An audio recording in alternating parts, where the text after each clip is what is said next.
Greetings! Hello to everyone out there in YouTube land. Hello to the mystics and the dreamers out there. My name is Belle, and I'm going to be sharing a tarot reading with you today. So, before we get started, I have a few words to mention, a few musings, or whatever you want to call it. I'm in the middle of a new knitting project. So I was sitting in my comfy chair knitting, and I was thinking about different things. Like, knitting is a good time to contemplate, a good time to listen to books on tape, or a good time to listen to music, or do a little contemplation. So I was thinking about how powerful the imagination is, how powerful each individual human imagination is, and what type of role the imagination can have in our lives. I think typically we use imagination to only make up stories, or we have like just one designated place for the imagination.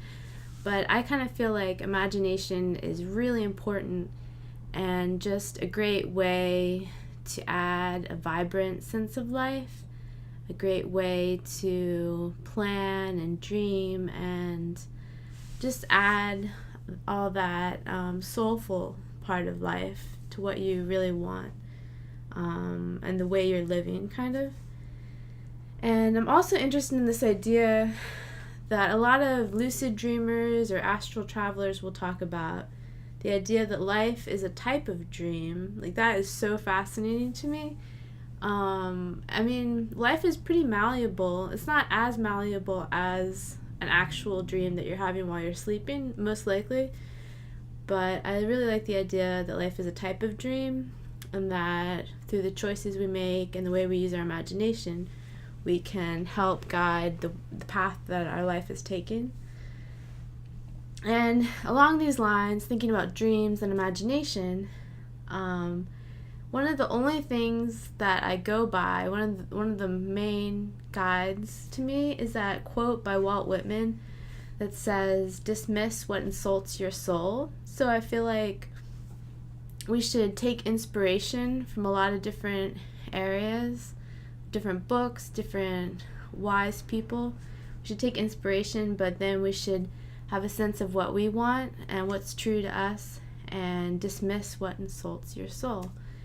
Along those lines also, I think to be able to successfully use the imagination, you have to let go of negative belief systems that you picked up along the way. For instance, maybe a long time ago in high school or college, you had a teacher who said, like, you should always do things this way, and you really paid attention to it. But now, 20 years later, you're realizing that that doesn't really work for you at all. So you have to go back and find, like, where you got that idea, whether you like it or not. And if you don't like it, just kind of throw it out as best you can, and try to work with a belief system that does have more of a soulful sense to you, or something that works for you in your daily life better.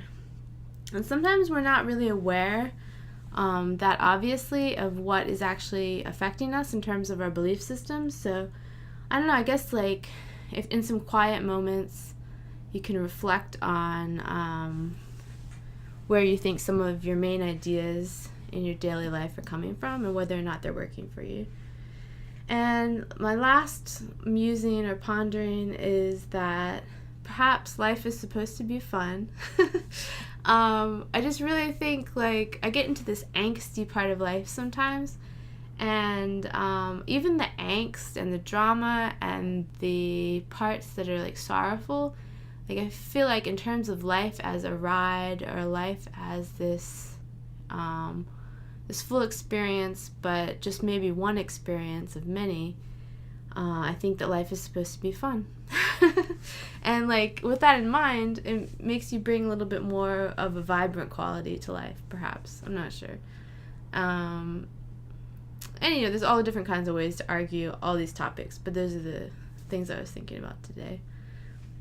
Okay, now let's get to some tarot cards now that we have had some things to ponder, some little details, or some little side notes.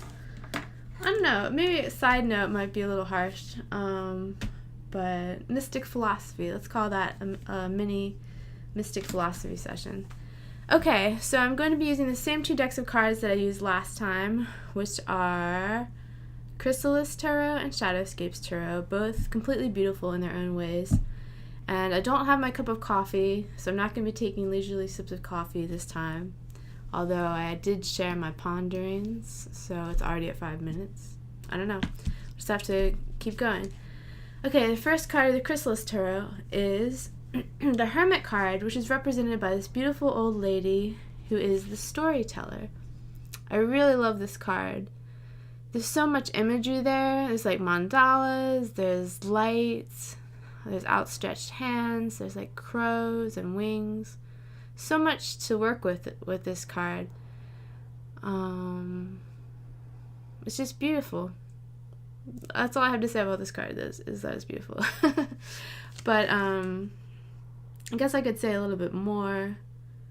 I don't know, I really love, if you check out my Pinterest page, you'll see how much I love the goddess imagery and creating these beautiful myths and these beautiful, like kind of celebrating beautiful old ladies and how much wisdom they can have sometimes. So that's kind of in keeping with that card. Okay, so now 4 of Scrolls is a young lady sleeping. And I don't know, I can kind of relate to this card because I feel like some of my skills I don't use as much as I could.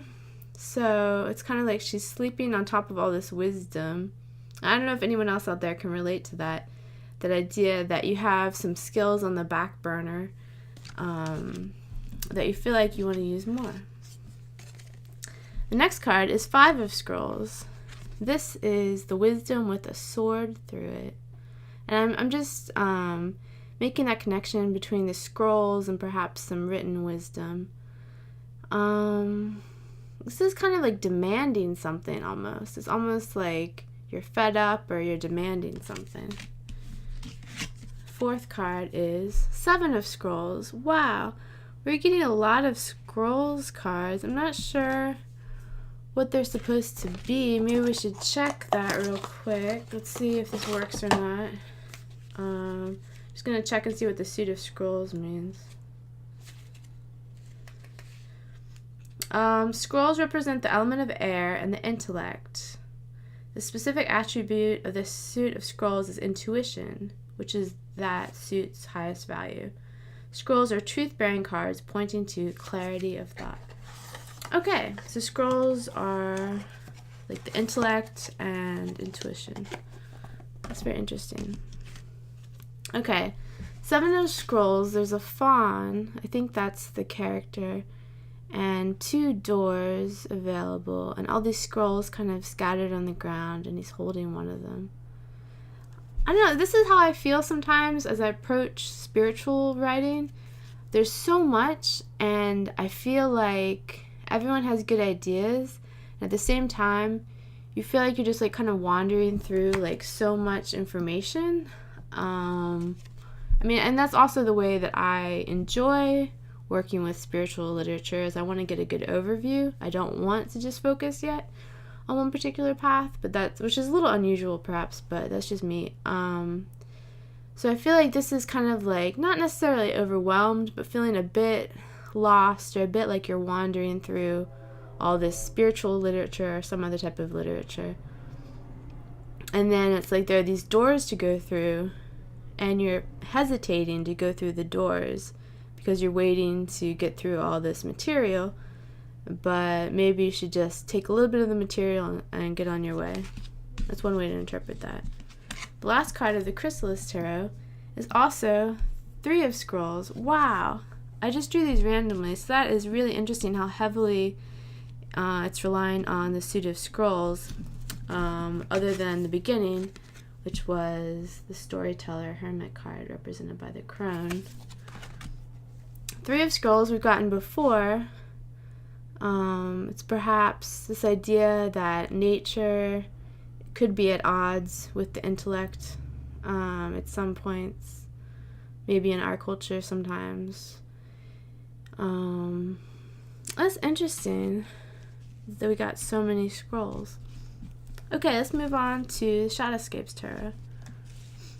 The first card is the Ace of Swords. Okay, and so I'm pretty sure this scrolls and the swords are supposed to be the same suit since it's the intellect. So that's pretty interesting. It's kind of funny because we started off with a mystic philosophy discussion with some of the points that I wanted to share, and now we're having all of these cards that are weighted towards the intellect. So maybe it's about needing to contemplate, needing to think something through a little further. The Ace of Swords, usually when I get this card, makes me think about how we exist as individuals. Just because the sword is like by itself, it makes me think of standing tall and being a unique individual, which is probably one of the main reasons that I feel like one of the main reasons that I incarnated on planet Earth at this time, which sounds a little bit weird, but that's how I feel. One of the main reasons I did, I think I wanted to experience being who I am, being a unique individual. And from what I've read from some like sci-fi spirituality, it's a little bit unusual to be such a unique individual. Like on our planet, it's normal. Everyone's unique, everyone's an individual. But in sci-fi spirituality, you hear a lot about collectives of people or beings, I guess, different people sharing more of the same wavelength or something. And sometimes I think that sounds fun, but overall I really enjoy that individuality, and I think that's probably one of the main reasons I incarnated on Earth at this time. Even though, like, if you're not into spirituality, that just sounds like totally nuts, but if you are into spirituality and far out spirituality, for one thing, you may have a sense of what I'm talking about. I'm not sure. Okay, the next card continues this pattern. The next card is the Two of Swords. This is someone who is defensive and standoffish and is preventing them from being close to the heart. And the third card is Wheel of Fortune, represented by a mandala or a stained glass window. There's some flowers growing there as well. It almost looks like part of the stained glass window is decaying and other parts of it are more vibrant. It's kind of interesting. Oh, if you look closely, there's a crescent moon up there in the corner. Maybe we'll come back to these cards. I'm not sure. We're already at 12 minutes, so. The fourth card from Shadowscapes is the Sun. It's a very optimistic, very positive card. Very much moving forward and seeing the best of things. The last card is Four of Cups. This card is a mermaid who's kind of languishing, kind of sorrowful, and not fully vibrant in the way that she could be. So many cards. I know it's a lot. I drew 5 and 5. But I think a lot of good imagery came up. It was heavily on the side of the intellect or the intuition. I mean, usually we see those things separately, but from the Chrysalis tarot, they wanted the suit of scrolls to not just be the intellect, but to take it a step further and to represent the intuition as well. So it's very much focusing on what's happening in your mind, focusing on how you're approaching life, what attitudes you're having, and how you're feeling about what's working out for you and what isn't. I feel like the storyteller card reminds us that we're always crafting our life story, and that's really important, which kind of goes along with how powerful the imagination can have a role that I was talking about earlier. So much here. I'm not going to go back over all of it, but I feel like there's almost a choice here.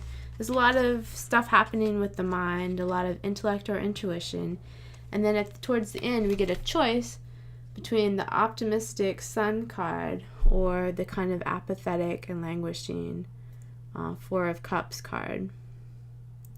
So we're at that crossroads where we have that choice, and perhaps if we use the mind as a tool to have a positive attitude, or the attitude that we want, perhaps that will help us have a powerful sense of imagination and craft the story of our lives in the way that we want to. Thanks so much for tuning in. I really appreciate it, and I will see you next time.